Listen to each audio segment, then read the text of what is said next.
வணக்கம், welcome to star police academy. So நம்மளுடைய encounter test பேட்சில் 5வது டெஸ்ட்டுக்கான ஆன்சர் கீ பார்க்கலாம். ஸோ வாங்க. ஸோ வாமா, ஃபர்ஸ்ட் கொஸ்டின். கீழ்கண்ட எந்த நோயை குணப்படுத்த மெக்னீசியம் ஹைட்ராக்சைடு பயன்படுத்தப்படுகிறது? ஸோ இந்த மெக்னீசியம் ஹைட்ராக்சைடு எதுக்காக பயன்படுத்துனா அந்த வயிற்று உபாதைகளுக்காக பயன்படும். சரியா? ஸோ அடுத்த கொஸ்டின் பார்க்கலாம். எந்த அமிலத்தை கண்ணாடி குடுவையில் வைக்க முடியாதுன்னு சொல்லியிருக்காங்க. ஸோ இதுக்கான ஆன்சர் HF. சரி, இந்த HFனா என்ன பொருள்னா ஹைட்ரஜன். ஓகே, Hன்றது ஹைட்ரஜன் குறிக்கும், F வந்து ஃப்ளோரைடு. சரியா? ஸோ இது வந்து பார்த்தீங்கன்னா கண்ணாடியில் வைக்க முடியாது. ஸோ அடுத்த கொஸ்டின் பாருங்க. மனித ரத்தத்தின் சரியான pH மதிப்பு என்னன்னு கேட்டிருக்காங்க. ஸோ மனித ரத்தத்தின் சரியான pH மதிப்பு 7.4. Option A. ஸோ அடுத்த கொஸ்டின் பாருங்க. பின்வருவனவற்றுள் எது அமிலத்தன்மை வாய்ந்த உப்புன்னு கேட்குறாங்க. சரியா? ஸோ இதுக்கு வந்து பாருங்க, சோடியம் ஹைட்ரஜன் சல்ஃபைட். இந்த சோடியம் ஹைட்ரஜன் சல்ஃபேட்னு ஒன்று கொடுக்கும். ஓகேவா? SO2 தான் சல்ஃபேட்டு, SO3ன்னு இருக்கு, அதனால ஃபைட். ரைட்டா? ஸோ இங்கே பாருங்க, இது என்ன இதெல்லாம் NaHSO3. இதுக்கான வேதியியல் வாய்ப்பாடே கேட்பாங்க. ஸோ என்ன வேதியியல் வாய்ப்பாடு பாருங்க, சோடியம், ஓகேவா, ஹைட்ரஜன் சல்ஃபைட். இந்த ஃபைட் ரொம்ப முக்கியம். ஸோ இதுதான் வந்து பார்த்தீங்கன்னா அமிலத்தன்மை வாய்ந்த உப்புன்னு சொல்லுவோம். ஸோ அடுத்த கொஸ்டின் பாருப்பா. எண்ணெயில் உள்ள உயர் கொழுப்பு அமிலம் எதுன்னு கேட்குறாங்க. ஸோ எதுனா வந்து பால்மேட்டிக் அமிலம், பால்மேட்டிக் ஆசிட். சரியா? ஸோ அடுத்த கொஸ்டின். ஸோ இது வந்து ஒரு ஈஸியான கொஸ்டின் அண்ட் இம்பார்ட்டன்ட் கொஸ்டின் கூட. ஸோ எலுமிச்சில என்ன ஆசிட் இருக்குன்னு கேட்குறாங்க, என்ன அமிலம் இருக்கு. ஸோ எலுமிச்சையில பாருங்க சிட்ரிக் அமிலம். இந்த சிட்ரஸ் ஃபுட் சொல்லுவாங்க. இந்த எலுமிச்சை சார்ந்த அந்த குடும்பங்கள் எல்லாமே சிட்ரிக். அப்போ ஏ வந்து 2. ஸோ அடுத்து வந்து பாருங்க ஆப்பிள்ல வந்து பார்த்தீங்கன்னா மாலிக் அமிலம் இருக்கும். ஸோ 4. ஸோ அடுத்து பாருங்க திராட்சையை பொறுத்தவரையும் டார்டாரிக் 1. ஸோ அடுத்து தக்காளியில வந்து பார்த்தீங்கன்னா அக்சாலிக். ஓகேவா? 3. அப்போ 2, 4, 1, 3 கீழ்கண்ட எந்த ஆப்ஷன்ல இருக்குன்னு பாருங்க. 2, 4, 1, 3 ஆப்ஷன் சில இருக்கு. ஸோ இதுதான் ஆன்சர். சரியா? ஸோ அடுத்த கொஸ்டின் பாருங்க. ஸோ இவற்றுள், அதாவது பின்வருவனவற்றில் எது லூயிஸ் காரம்னு கேட்கறாங்க. ஓகேவா? NH3. இந்த இடத்துல NH3 எதை குறிக்கும்னா அம்மோனியம். இதுக்கான வேதியியல் வாய்ப்பாடு என்ன? அம்மோனியம். வேதியியல் வாய்ப்பாடு ரொம்ப ரொம்ப முக்கியம். சும்மா லைட்டா ஒரு 9th 10th லெவல்ல பார்த்தாலே நீங்க வந்து போதும், அம்மோனியம். சரியா? அடுத்த கொஸ்டின் பாருமா. பின்வருவனவற்றுள் எது லூயிஸ் அமிலம் அல்லன்னு கேட்குறாங்க. ஓகேவா? So BaCl2. இது வந்து Cl2 குளோரைடை குறிக்கும். Ba என்பது எதை குறிக்கும்னா பேரியம் குறிக்கும். அப்போ என்னது? Barium chloride. இந்த பேரியம் குளோரைடு தான் இதை குறிக்கும். சரியா? ஸோ அடுத்த வினா. பொதுவாக உப்பு என்று அழைக்கப்படும் சேர்மம் எதுன்னு கேட்டிருக்காங்க. பொதுவான உப்பு வந்து பார்த்தீங்கன்னா நம்மளுடைய சாப்பிடக்கூடிய உப்பு தான், சாப்பாட்டுக்கு போற சாப்பிடக்கூடிய உப்பு. ஸோ என்ன? NaCl, sodium chloride. Cl என்றது குளோரைடையும், Na என்றது சோடியத்தையும் குறிக்கும். அப்ப NaCl என்பது சோடியம் குளோரைடை குறிக்குது. ஸோ அடுத்த கொஸ்டின் பாருங்க. உணவுப் பொருட்களை கெடாமல் பாதுகாக்கும் வினிகர் என்பதின் வேதிப்பெயர் என்னன்னு கேட்கறாங்க. ஸோ வினிகர் அப்படின்னு சொன்னாலே வந்து பார்த்தீங்கன்னா நம்மளுக்கு ஊறுகாய் ஞாபகம் வரும். ஸோ கெடாமல் பாதுகாக்கிறது தான் வினிகர். இதோடைய வேதிப்பெயர் என்னன்னா அசிட்டிக் அமிலம் சொல்லுவோம். சரியா? ஸோ அடுத்த கொஸ்டின் பாருங்க. பிரான்ஸ்டட் விதியின்படி அமிலம் என்பது எதை சொல்றாங்க. ஓகேவா? ஸோ பிரான்ஸ்டட் விதியின்படி அமிலம் என்பது வந்து ஒரு புரோட்டானை வழங்குகிறது நம்ம வந்து சொல்லலாம். ஆப்ஷன் டி வந்து குறிக்கும். சரிங்களா? ஸோ அடுத்த வினா. வளம் மற்றும் வீரியமான மண்ணின் pH மதிப்பு அப்படின்னு வந்து சொல்றாங்க. வளம் மற்றும் வீரியமான மண்ணினுடைய pH மதிப்பு என்னன்னா 6 to 7 நம்ம வந்து சொல்லுவோம். ஸோ இங்க பாருங்க, இதுலயே ஒரு கொஸ்டின் இருக்கு. Previous year question. என்னன்னா மண்ணை பற்றி படிப்பதற்கு என்ன பெயர் அப்படின்னு சொல்லிட்டு அதிகமான இதுல எக்ஸாம்ல வந்து கேட்டு இருக்கான். மண்ணை பத்தி படிக்கிறதுக்கு என்ன பெயர்னா பீடாலஜி. ரைட்டா? இந்த பீடாலஜி தான் வந்து பாத்தீங்கன்னா மண்ணை பத்தி படிக்கிறதுக்கு பெயர். ஸோ அடுத்த வினா பாருங்க,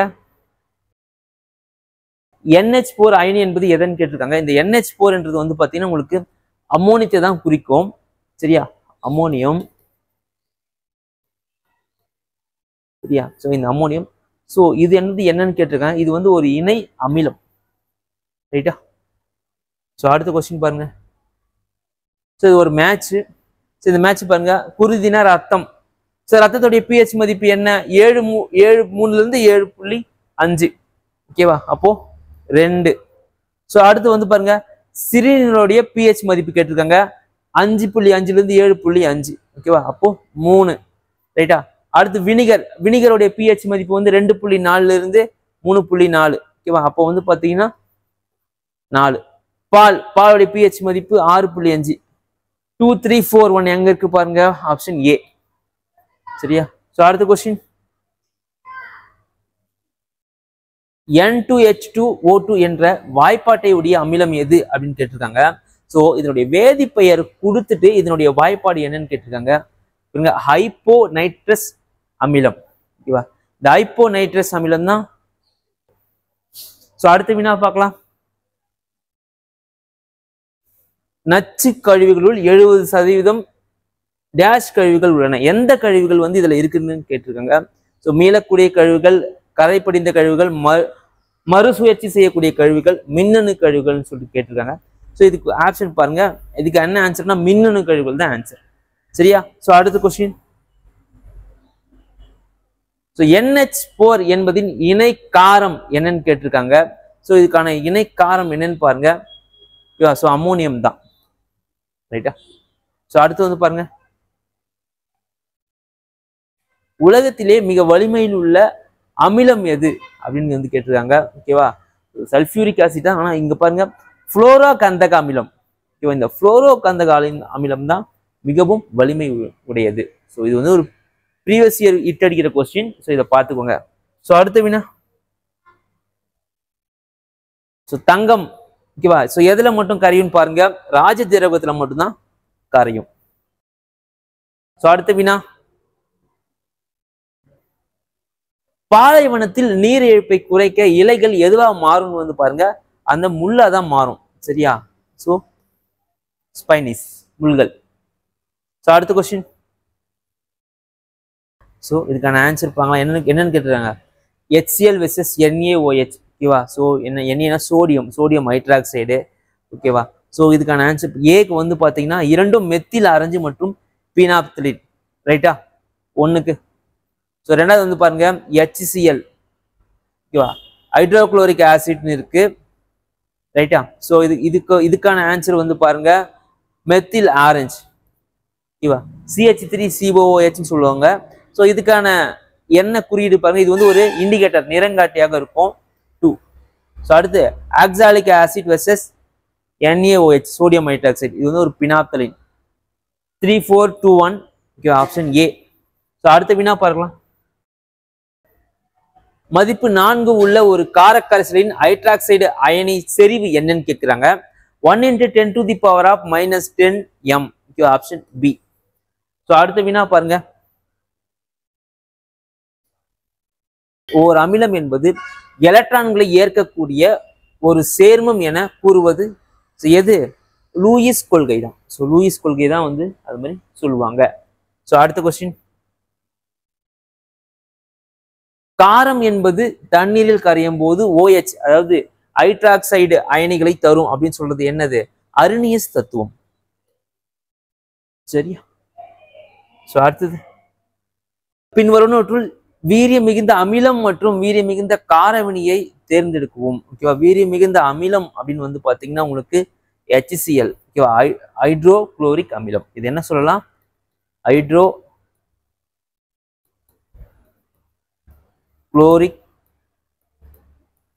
அமிலம். இந்த ஹைட்ரோகுளோரிக் அமிலம் தான் உங்களுக்கு HCl சொல்லுவாங்க. NaOH வந்து பாருங்க, NaOH வந்து பாத்தீங்கன்னா உங்களுக்கு சோடியம் ஹைட்ராக்சைடு இதனுடைய வேதிப்பெயர் என்னன்னா சோடியம் ஹைட்ராக்சைடு.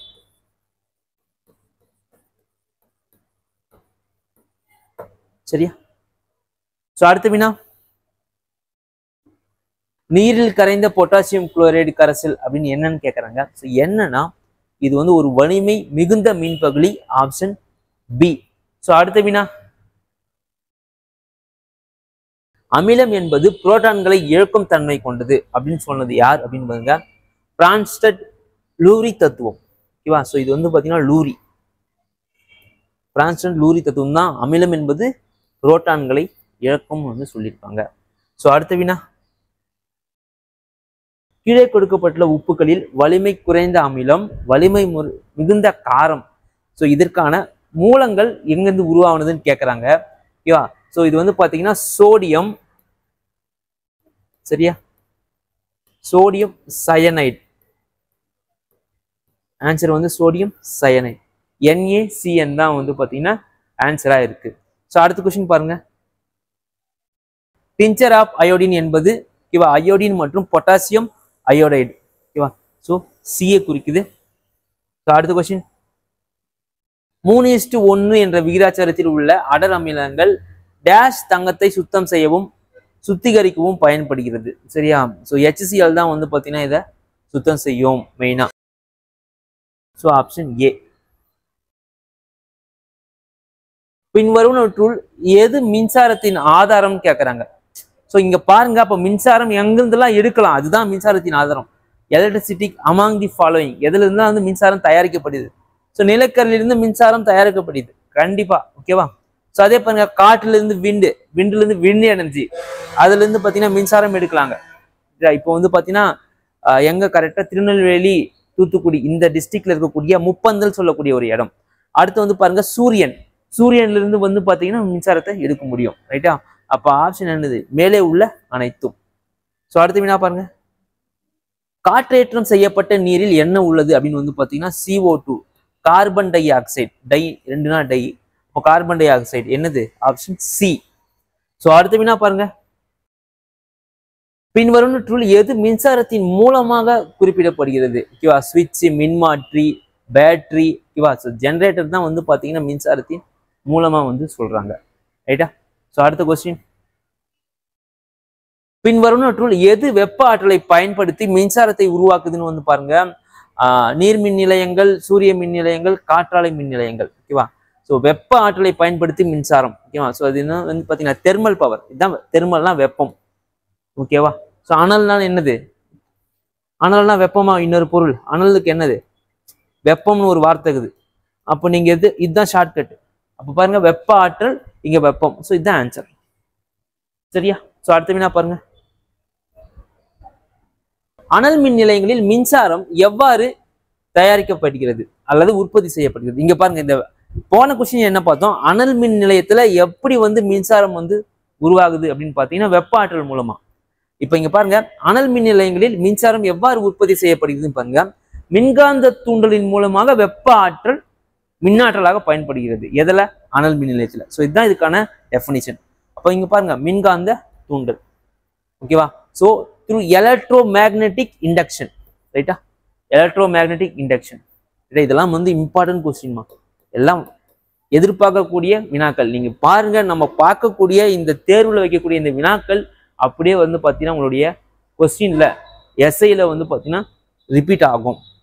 ஸோ அடுத்த வினா பாருங்க, மின்சாரத்தை கடப்பதன் மூலம் எந்த வகையான மின்கலத்தை பல முறை ரீசார்ஜ் செய்ய முடியும். ஸோ என்னன்னா இரண்டாம் நிலை, செகண்டரி செல், இரண்டாம் நிலை செல். சரியா? ஸோ அடுத்த கொஸ்டின் பாருங்க, ரசாயன ஆற்றலை மின் ஆற்றலாக மாற்றும் சாதனம் என்னன்னா டிரான்ஸ்பார்மர், மின் மாற்றி. சரியா? ஸோ அடுத்த கொஸ்டின் பாருங்க, காற்றாலைகளில் மின்சாரம் எவ்வாறு முதன்மையாக உற்பத்தி செய்யப்படுகிறது. சரியா? ஸோ இதுக்கும் சூரிய ஆற்றல் மூலமும் தப்பு வராது, ரசாயன இயந்திர வினை இதுவும் வராது, மின்காந்த தூண்டல்லாம் எலக்ட்ரோ மேக்னெட்டிக் இதுவும் வந்து வராது. எலக்ட்ரோ மேக்னெட்டிக் எங்க பயன்படுத்துவாங்கன்னு பாத்தீங்கன்னா உங்களுக்கு தெர்மல் பவர், அனல் மின் நிலையங்களை மட்டும்தான் வந்து பாத்தீங்கன்னா இந்த எலக்ட்ரோ மேக்னெட்டிக் வந்து பயன்படுத்துவாங்க. சரியா? நீங்க பாருங்க, இயந்திர சுழற்சி, புரியுதா? அப்ப இயந்திர சுழற்சினா அப்படி சுத்தும் போதுதான் வந்து பாத்தீங்கன்னா அந்த காத்தானது வேகமாக பட்டு அதுல இருந்து மின்சாரம் வந்து வரும். ரைட்டா? சோ இங்க பாருங்க, இதுல நீங்க புரிஞ்சுக்கணும் என்னன்னா, இயந்திர சுழற்சி மூலியமா வந்து காற்றாலையில மின்சாரம் தயாரிக்கப்படுது. இதுவே மின்காந்த தூண்டல் மூலியமா எங்க மின்சாரம் தயாரிக்கப்படுகிறதுனா அனல் மின் நிலையங்களில். அப்போ அனல்னா என்னன்னு பார்க்கணும். அனல்னா வந்து பாத்தீங்கன்னா உங்களுக்கு வெப்பம் ஒரு பொருள். அடுத்து தெர்மல். இந்த தெர்மல் சொன்னாலுமே என்னது? ஹீட், வெப்பம் தான். ரைட்டா? இது ரெண்டுத்தையும் நீங்க புரிஞ்சுக்கணும். சோ அடுத்த வினா பாருங்க, அணுமின் நிலையங்களில் மின்சாரம் எவ்வாறு முதன்மை உற்பத்தி செய்யப்படுகிறதுன்னு கேட்டுறாங்க. அணுமின் நிலையங்களை பொறுத்தவரையும் வந்து பாத்தீங்கன்னா பாருங்க அடுத்த கொஸ்டின், அணுமின் நிலையங்களில் மின்சாரம் எவ்வாறு முதன்மை உற்பத்தி செய்யப்படுகிறது? சரியா? அணுசக்தி ஆற்றல் மாற்றம் தான். ஸோ அதுக்கான விடைக்கான ஆன்சர் வந்து பாத்தீங்கன்னா உங்களுக்கு வினாவிலே இருக்கு. So option C. ஸோ அடுத்த கொஸ்டின் பார்க்கலாம், நீர்மின் நிலையங்களில் மின்சாரம் எவ்வாறு முதன்மையாக உற்பத்தி செய்யப்படுகிறதுன்னு கேட்டிருக்காங்க. ஸோ நீர்மின் நிலையங்கள் இது வந்து ஒரு சோர்ஸ், நம்மளுக்கு நல்லா பார்த்துக்கோ. சூரிய ஆற்றல் மூலியமா தண்ணியில வச்சு எப்படி கரண்ட் எடுக்க முடியும்? ஸோ அதுல இருந்து வராது. ஓகேவா? அணுக்கரு இணைவுன்னு கேட்டுக்கிறாங்க, நியூக்ளியர் ஃபிஷன், ஃபியூஷன். ஸோ இதுவும் வராது. ஓகேவா? வெப்ப ஆற்றல் மாற்றம்னா என்னது? அனல் மின் நிலையம்னு நம்ம பார்த்தோம். ஸோ இதுவும் வராது. வெப்ப ஆற்றல வந்து உங்களுக்கு வந்து பாத்தீங்கன்னா உங்களுக்கு நீர் வந்து செயல்படாது. இங்க பாருங்க, நீரின் இயக்க ஆற்றல் மூலம். ஸோ இதுக்கான விடைக்கான வினாலே இருக்கு. ஓகேவா? ஸோ அடுத்த கொஸ்டின் பாருங்க, 2 அல்லது அதற்கு மேற்பட்ட பல்புகள் இணையாக இணைக்கப்பட்ட சுற்றுவட்டத்தை எந்த வார்த்தை விவரிக்கிறதுன்னு கேட்டுருக்காங்க. ஸோ இது வந்து பாத்தீங்கன்னா இது இணை சுற்று தான். சரியா? ஸோ அடுத்து வந்து பாருங்க, செல், சாவி மற்றும் பல்பு ஆகியவற்றை இணைக்கும் கம்பிகள் கொண்ட சர்க்கியூட்டை எந்த இது மாதிரி இருக்குன்னா, ஓகேவா, அந்த செல், சாவி, பல்பு அதனுடைய சர்க்கியூட் என்ன சொல்லுவாங்கன்னா ஒரு சிம்பிள் சர்க்கியூட். ரைட்டா? ஸோ அடுத்த கொஸ்டின், பின்வரும் சூழ்நிலைகளில் எது ஒரு சுற்று திறக்கும் கேட்டிருக்காங்க. எது ஒரு சுற்று திறக்கும்னா கம்பிகளில் ஒற்றை துண்டித்தல் தான் வந்து பாத்தீங்கன்னா ஒரு சுற்று திறக்கும். Option C. ஸோ அடுத்த கொஸ்டின் பாருங்க, மின்னோட்டம் பாய்வதற்கான முழுமையான பாதை உள்ள மின் சுற்றிற்கு என்ன பெயர்னு கேட்டிருக்காங்க. ஓகேவா? திறந்த சுற்று, மூடிய சுற்று, குறுகிய சுற்று, இணை சுற்று. சரியா? ஸோ இது என்னது? மூடிய சுற்று, க்ளோஸ்டு சர்க்கியூட். ஸோ அடுத்த கொஸ்டின் பாருங்க, நேர்மின் கதிர்களை கண்டறிந்தவர் யார் அப்படின்னு கேட்டிருக்காங்க. ஓகேவா? So Goldstein. Option A. So அடுத்த கொஸ்டின் பாருங்க, பின்வரும் நூற்றில் எது மின்சுற்றை விவரிக்குதுன்னு கேட்டிருக்காங்க. சரியா? மின்சுற்றை விவரிக்கிறது எது? மின்னோட்டத்திற்கான ஒரு மூடிய பாதை. ஸோ அடுத்த கொஸ்டின் பாருங்க, மின்சாரம் சம்பந்தப்பட்ட பரிசோதனைகளை நடத்துவதற்கு பரிந்துரைக்கப்பட்ட ஆதாரம் எது? சரியா? ஸோ எதுன்னு வந்து பாத்தீங்கன்னா டார்ச் மற்றும் ரேடியோ. ஸோ அடுத்து வந்து பாருங்க, சுற்றுவட்டத்தில் மின்னேற்றத்தின் ஓட்டத்தை விவரிக்க பயன்படுத்தப்படும் சொல் எது அப்படின்னு வந்து பாத்தீங்கன்னா இது கரண்ட், மின் தன்மை, அதுதான் சொல்லுவோம். சரியா? ஸோ அடுத்த கொஸ்டின், மின்சாரத்தை உருவாக்கும் திறன் கொண்ட விலங்கு எதுன்னு கேட்டிருக்காங்க. ஸோ ஒரு மின்சார ஈல். சரியா? ஸோ அடுத்த கொஸ்டின் பாருங்க, மின்னூட்டங்கள் செல்ல அனுமதிக்கும் பொருட்களை விவரிக்கும் சொல் எதுன்னு கேட்டிருக்காங்க. இன்சுலேட்டர், கடத்திகள், குறைகடத்திகள், இவற்றுள் எதுவும் இல்லை. ஆன்சர் பாருங்க, இன்சுலேட்டர். சரியா? மின்னூட்டங்கள் செல்ல, அடுத்த கொஸ்டின் பாருங்க, மின்னூட்டங்கள் செல்ல அனுமதிக்கும் பொருட்களை விவரிக்கும் சொல் எதுன்னு கேட்டிருக்காங்க. ஓகேவா? ஸோ கடத்திகள். ஸோ கடத்திகள் தான் இது வந்து சொல்லுவோம். ஸோ அடுத்த கொஸ்டின் பாருங்க, மின்னூட்டங்கள் செல்ல அனுமதிக்காத பொருட்களை விவரிக்கும் சொல் எதுனா வந்து பாத்தீங்கன்னா குறைகடத்திகள் அப்படின்னு வந்து சொல்லுவாங்க, செமி கண்டக்டர். ஸோ அடுத்த கொஸ்டின் பாருங்க, மின் விளக்கை கண்டுபிடித்தவர் யாருன்னா, ஓகேவா, ஸோ தாமஸ் ஆல்வா எடிசன். சரியா? ஸோ அடுத்த கொஸ்டின் பாருங்க, மின்சாரம் என்றால் என்னன்னு பாருங்க, the flow of electric charges. ஓகேவா? மின் கட்டணங்களின் ஓட்டம். ஸோ அடுத்த கொஸ்டின் பாருங்க, மின்சாரத்தை அளவிட எந்த அலகு பயன்படுத்தப்படுகிறது? ஆம்பியர்ஸ், வாட், ஜூல்ஸ், மின்னழுத்தம். ஓகேவா? ஸோ மின்சாரத்தை அளவிட ஆம்பியர்ஸ். எந்த துகள் மின்சாரத்தை சுமந்து செல்கிறதுன்னு கேட்டிருக்காங்க. நியூட்ரான், எலக்ட்ரான், புரோட்டான், போட்டான். ஓகேவா? ஸோ எலக்ட்ரான் தான் வந்து பார்த்தீங்கன்னா மின்சாரத்தை சுமந்து செல்கிறது. ஸோ அடுத்த கொஸ்டின் பார்க்கலாம். உலர்கலத்தின் வெளிப்புற உரை பொதுவாக எதனால் செய்யப்படுகிறது அப்படின்னு வந்து பார்த்தீங்கன்னா பிளாஸ்டிக் தான். ஓகேவா? ஸோ அடுத்த கொஸ்டின் பாருங்க. உலர்கலத்தில் எந்த பொருள் எலக்ட்ரோலைட்டாக செயல்படுகிறது? எலக்ட்ரோலைட்னா அப்படியே பல்சின் மிளிரும். சரியா? Ammonium chloride. ஸோ அடுத்த கொஸ்டின் பாருங்க. உலர் செல் முதன்மையாக எதற்காக பயன்படுத்தப்படுகிறது? ஸோ ப்ரொவைடிங் கரண்ட், மின்சாரம் உற்பத்தி. ஸோ அடுத்த கொஸ்டின் பாருங்க. உலர்கலத்தில் கேத்தோடாக பொதுவாக பயன்படுத்தப்படும் வேதியியல் உறுப்பு எதுன்னு கேட்டிருக்காங்க. சரியா? So carbon. ஓகேவா? ஸோ அடுத்த கொஸ்டின். பின்வரும் சாதனங்களில் எது முதன்மையாக மின்சாரத்தின் வெப்ப விளைவை பயன்படுத்தப்படுகிறது அப்படின்னு கேட்டிருக்காங்க. ஓகேவா? மின்சார பல்பு, கீசர், இரும்பு பெட்டி. ஓகேவா? ஸோ மேலே உள்ள அனைத்துமே. சரியா? ஸோ அடுத்த கொஸ்டின் பாருங்க. பின்வரும் பொருட்களில் எது நல்ல மின்கடத்தின்னு கேட்டிருக்காங்க. ரப்பர் ஒரு மின்கடத்தியா? இல்ல. கண்ணாடி ஒரு மின்கடத்தியா? இல்ல. பிளாஸ்டிக் ஒரு மின்கடத்தியா? இல்ல. ஆனா தாமிரம் ஒரு நல்ல ஒரு மின்கடத்தி. ஸோ அடுத்த கொஸ்டின் பாருங்க. மின்சார ஓட்டத்தை எதிர்க்கும் சொல். மின்சார ஓட்டத்தை வந்து ஸ்டாப் பண்ணணும். எது? அப்போ வந்து தடை, ரெசிஸ்டன்ஸ். சரியா? மின் அழுத்தத்தை அளவிட எந்த சாதனம் பயன்படுத்தப்படுகிறதுன்னு கேட்டிருக்காங்க. எந்த சாதனம் பயன்படுத்தப்படுகிறதுனா அம்மீட்டர் தான் வந்து பயன்படுத்தப்படுகிறது. ஸோ அடுத்த கொஸ்டின் பாருங்க. அமிலங்கள் எந்த சுவையை உடையவை? சரியா? சோர், புளிப்பு சுவையை உடையவை. ஸோ அடுத்த வினா. எந்த துகள் மின்சாரத்தை சுமந்து செல்லும்? ஓகேவா? எதுனா மூணுமே வந்து பார்த்தீங்கன்னா மின்சாரத்தை சுமந்து செல்லும். சரியா? அடுத்த வினா பாருங்க. மின்னலினால் ஏற்படும் வெப்பநிலையில் திடீர் அதிகரிப்பு டேஷ் உற்பத்தி செய்கிறது. ஓகேவா? ஸோ வெப்பநிலை எதை உற்பத்தி செய்கிறது? இடி தான். ஸோ அடுத்த கொஸ்டின் பாருங்க. பின்வரும் வளிமண்டல நிகழ்வுகளில் மின்னலுடன் தொடர்புடையது எதுன்னு கேட்டிருக்காங்க. ஓகேவா? ஸோ இடியுடன் கூடிய மழை. ஸோ இதெல்லாம் ஈஸியான கொஸ்டின் தான். ஸோ அடுத்த கொஸ்டின் பாருங்க. மின்முலாம் பூசுவதின் நோக்கம் என்னன்னு கேட்டிருக்காங்க. ஓகேவா? உலோகத்தை அதனுடைய அரிப்பிலிருந்து பாதுகாக்கும். சரியா? ஸோ இதுதான் இதுக்கான ஆன்சர்.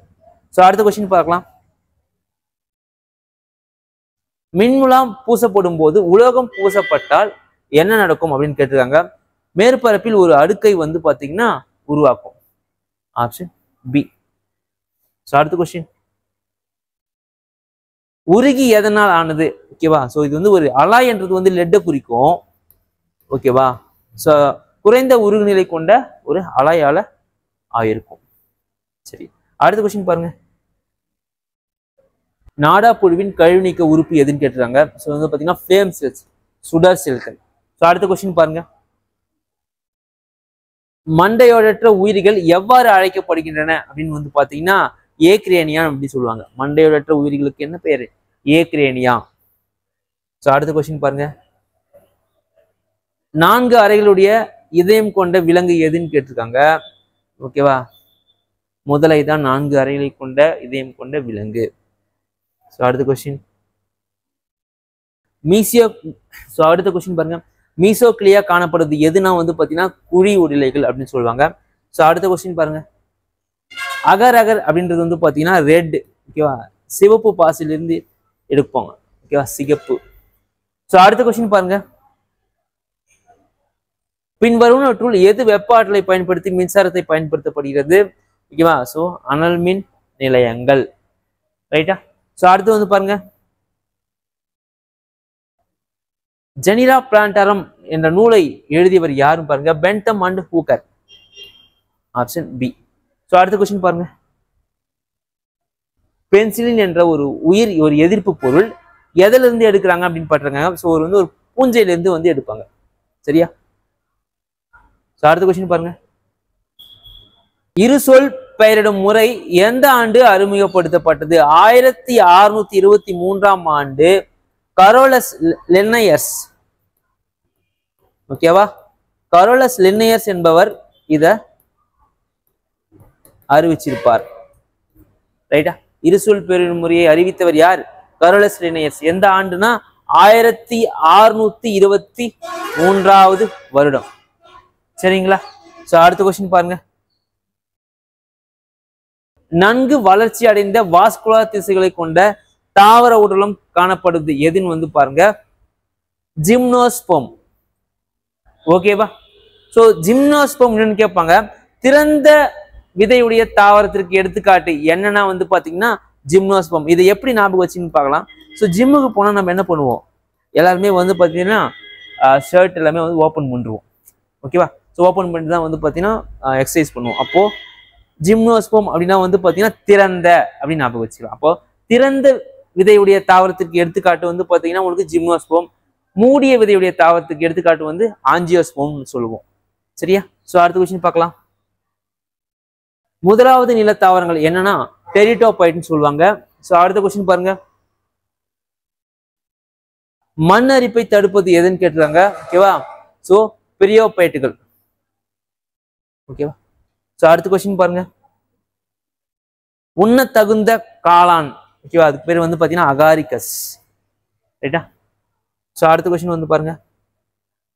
குளோரிடன் ஸ்டார்ச் சேமிப்பு பொருளாக பயன்படும் பிரிவு எதுன்னு கேட்டிருக்காங்க. ஓகேவா? சோ ரேடோசி. சோ அடுத்த கொஸ்டின். வகைப்பாட்டியல் என்ற சொல் எந்த மொழியிலிருந்து பெறப்பட்டது? ஓகேவா? இங்க பாருங்க, கிரேக்கம். அடுத்த கொஸ்டின். தூதுவளையின் இரு சொல் பெயர் சோலனம் ட்ரை லோபேட்டம் ஆகும். இதுல சோலனம் என்ற சொல் எதை குறிக்கணும் வந்து பாருங்க, பேரினம். சரியா? சோ அடுத்த கொஸ்டின் பாருங்க. மனிதர்களின் மண்டையோடு எத்தனை எலும்புகளால் ஆனது அப்படின்னு வந்து பாத்தீங்கன்னா 22 எலும்புகளால ஆயிருக்கும். சோ அடுத்த கொஸ்டின். காஷ்மீர், அல்பயா, முகா ஆகியவை எந்த வகைகள் அப்படின்னு வந்து பாத்தீங்கன்னா இது வந்து ஒரு ஃபைபர், நார்ச்சத்துகள். சரியா? சோ அடுத்த கொஸ்டின் பாருங்க. பாக்டீரியா செல்களுக்கு எது இல்லைன்னா வந்து பாத்தீங்கன்னா உங்களுக்கு கரு இல்லை, நியூக்ளியஸ், உட்கரு இல்லை. சோ அடுத்த கொஸ்டின் பாருங்க. சோ இது வந்து பாத்தீங்கன்னா ஒரு கம்பாரிசன், ஒப்பிடுக்க. மாம்பழம்ன்றது கனி, மக்காச்சோளம்ன்றது எதுன்னு கேட்கறாங்க. சோ ஒரு தானியத்தை குறிக்கும். சோ அடுத்த வினா பாருங்க. டேஷ் வந்து பாத்தீங்கன்னா நெசவு நாருக்கு எடுத்துக்காட்டு. பருத்தி தான் வந்து பாத்தீங்கன்னா உங்களுக்கு அதுல இருந்து துணி எடுப்பாங்க, அதான் நெசவு நார். சோ அடுத்த கொஸ்டின் பாருங்க. உலக வாழ்விட தினம் டேஷ் முதல் திங்கட்கிழமை அனுசரிக்கப்படுகிறது. எதுனா வந்து அக்டோபர் முதல் திங்கட்கிழமை அனுசரிக்கப்படுகிறது. சோ அடுத்து வந்து பாருங்க. மக்காச்சோளம் என்பது என்னது? ஒரு நார்ச்சத்து வேர், ஃபைபர்ஸ் ரூட். ரைட்டா? சோ அடுத்த கொஸ்டின் பாருங்க. இலைத்துளையின் முக்கிய வேலை என்னன்னா நீராவி போக்கு. சோ அடுத்த கொஸ்டின். ஒளிச்சேர்க்கை நடைபெறும் முதன்மை பகுதி எதுனா இலையில தான் வந்து ஒளிச்சேர்க்கை நடைபெறும். சோ அடுத்த கொஸ்டின். ஊன்றுதல், உறிஞ்சுதல் இவை இரண்டுமே எங்க நடக்கும்னா வந்து பாத்தீங்கன்னா வேர்ல தான் வந்து நடக்கும். சரியா? வேர்ல தான் வந்து உறிஞ்சும். சரியா? சோ அடுத்த கொஸ்டின் பார்க்கலாம். இந்த கொஸ்டின் பாருங்க. கில்ஸ் எனப்படும் சுவாசத்தின் சிறப்பு உறுப்புகளை கொண்ட விலங்கு எதுன்னு வந்து பாத்தீங்கன்னா மீன் தான். மீனுடைய அந்த செவில் அந்த பகுதி தான் வந்து பாத்தீங்கன்னா கில்ஸ்ன்னு சொல்லுவோம். சோ அடுத்த கொஸ்டின் பாருங்க. பாராமீசியம் டேஷ் உதவியுடன் ஒரு இடத்தில் இருந்து மற்றொரு இடத்திற்கு நகர்கிறது. ஸோ எதனுடைய உதவினா சிலியான்னு சொல்லக்கூடிய அந்த உறுப்பினுடைய உதவியோட. ஸோ அடுத்த கொஸ்டின் பாருங்க. கங்காரு எலி. ஓகேவா? ஸோ எங்க வாழுதுன்னு கேட்டிருக்காங்க. எங்க வாழும்? பாலைவனத்தில் மட்டும்தான் வந்து வாழும். ஸோ அடுத்த கொஸ்டின் பாருங்க. அமீபா டேஷ் உதவியுடன் நகர்கிறது. ஓகேவா? ஸோ சூடோபோடியம் இதனுடைய உதவியோட நகரும். ரைட்டா? ஸோ தேங்க்யூ, நன்றி, வணக்கம்.